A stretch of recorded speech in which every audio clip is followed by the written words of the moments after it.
India बहुत सारा जगार बर्तमान आप देखुए कि प्रीमियम ट्रेन गुड़ाक आटाक्स हो बहुत सारा लोक मैंने पथर फोपाड़ुंट काच भांगुंट एवं ट्रेन इनफ्रास्ट्रक्चर को क्षति पहुँचाऊँ।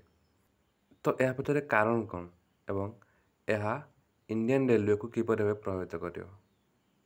तो यह मोर विशेष किसी मत नहीं किंतु मोर गोटे अनुभव यहाँ कि मे भी लोक मैंने इंडियन रेलवे प्रति निजर जो राग अच्छी से जाहिर कर थ्रू मे भी तांकर जो लोकल ट्रेन अच्छी से गुड़ाक लेट हो किंबा जो वंदे भारत चलती तापर जो अन्य ट्रेन गुड़ाक डिलेड हो जाए। तो यहाँ भी रीजन हिसाब से किंबा से जेलस थी पारती से जहाँ भी कारण होता ना कहीं जदि आप आईन कानून को निज हाथ को आणुंट देन आपण को दंड निहत मिलवा दरकार।